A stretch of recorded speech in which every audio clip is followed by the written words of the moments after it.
common, but low self-esteem because I felt really dumpy, but a little bit different. Postpartum depression fits in there too, and that often goes away, but that is something to talk to a doctor about if you're feeling weird or off or different.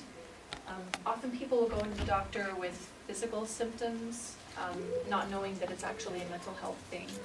And so, because we do, especially with anxiety, we get a lot of headaches, we get a lot of stomach aches, and vomiting, and then they think, well, I must have a bug that won't go away. And it turns out that it's the anxiety that's creating that. We will talk about anxiety as well. Oh, hi, there we go. Seasonal depression is called MDD with seasonal pattern now, technically. But it comes and goes. We kind of know what that is. I noted this, I thought this was interesting, it was actually in the DSM. You have cravings for carbohydrates. I was like, that's me. That's all the time. But that's where it gets dark and ugly, and then we just start feeling blah. And I even noticed that in myself more so lately.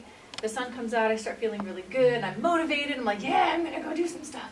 And then we had a day where it was just overcast and cloudy, and that whole day I was like, I hate everything. But we can be affected by the seasons and by the kind of the oppressive feeling of just nature around us. All kind of connected. It tends to go away though.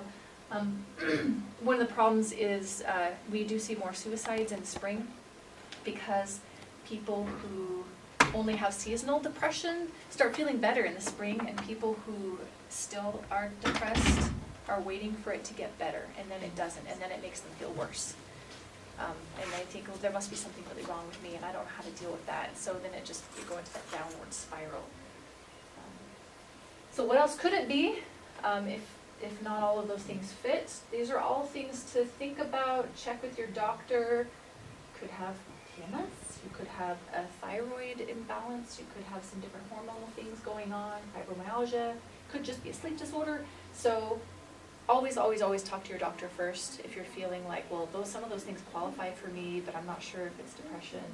They can help you figure that out, and the doctors are pretty good about getting training for figuring out, oh, this is actually, we're talking about depression, and they will refer you to a counselor or your loved one. Yes? Question.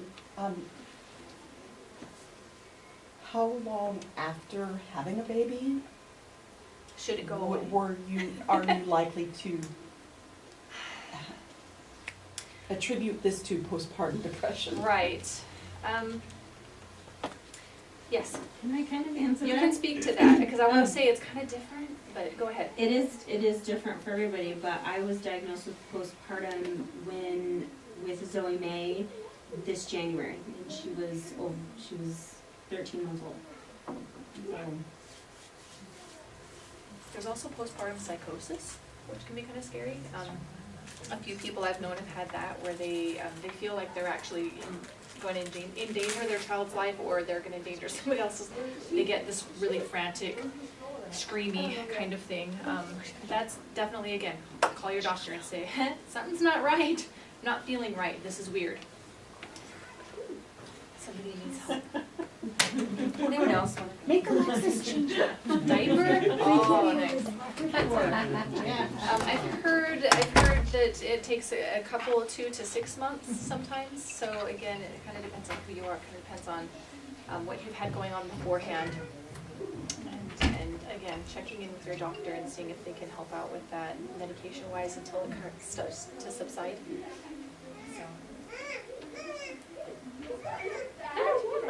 I can hear her out there. No. All right, so then we have some anxiety. So this is excessive anxiety and worry occurring more days than not for at least 6 months. You're finding it hard to control the worry.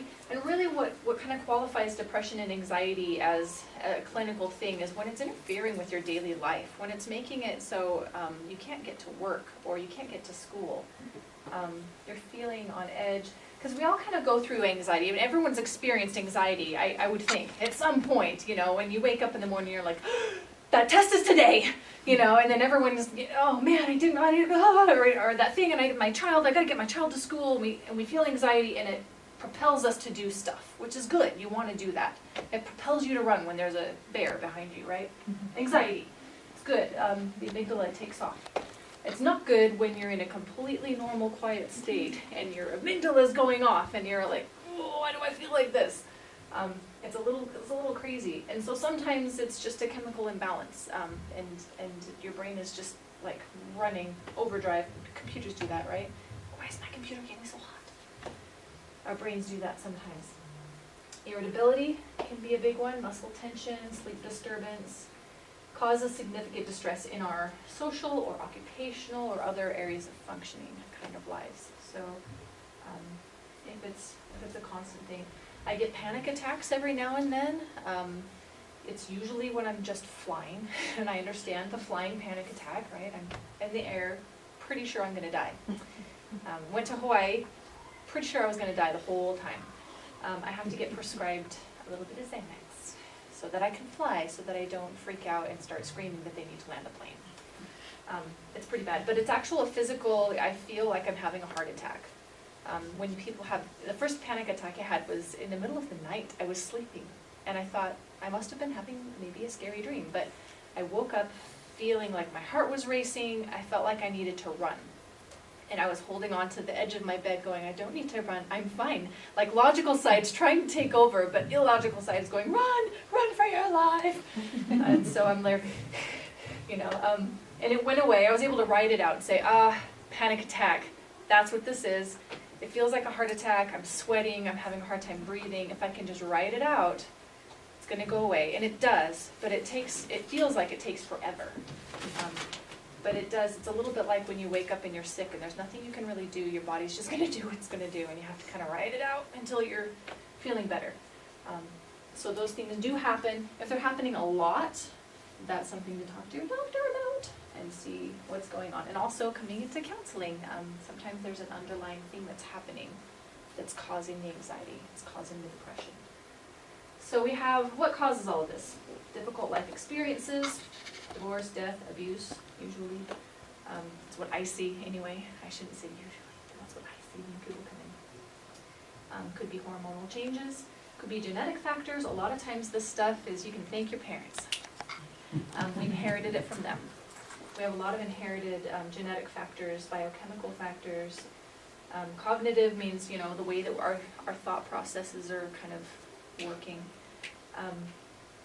There's a bunch of new studies that are showing that the trauma that our parents and grandparents experienced actually transfers down the line. So they started looking into people who were Holocaust survivors and certain smells or certain sounds that triggered the PTSD in them, which should trigger it, right?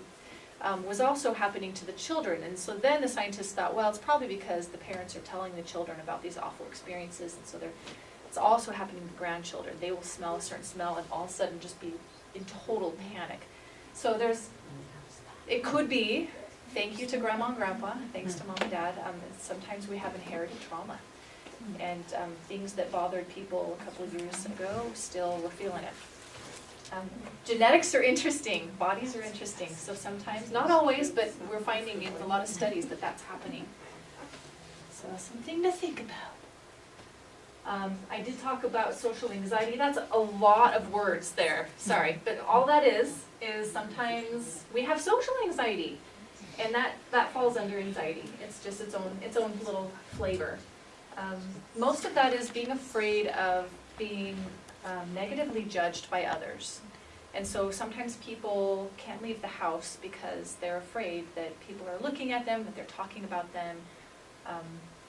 They get trembling and sweating and stumbling over their words.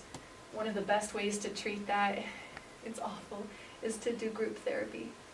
Because they don't want to do group therapy, because they don't want to see other people, right? And it's really awful, but it's so good for them. The more we can expose people who have social anxiety to people and teach your brain that it's not dangerous, that being with other people is not dangerous, then it's really helpful. It's kind of like forcing yourself to dip your foot in the pool even though it's ice cold. It's uncomfortable, but the more you can do it and teach your brain that it's really going to be okay, the more relaxed you can get at it. The worst thing is to hole yourself up in your house and be a hermit and never go out, because then you get agoraphobia and you just won't ever leave. Yes? So if you have somebody that you love that has a social anxiety or depression, or, and you know that, but they won't go and see someone for help, what would you recommend? That's the hardest thing. So, Treat them yourself. yeah, get a degree, Make them do stuff. go down. Mess them up. Always, always, always continue to invite. Just always invite. They'll always say no, but at some point they might finally say yes. But continue to invite them to go out and do things, continue to offer help and suggestions, lots of love and prayer, and continue to do the best you can.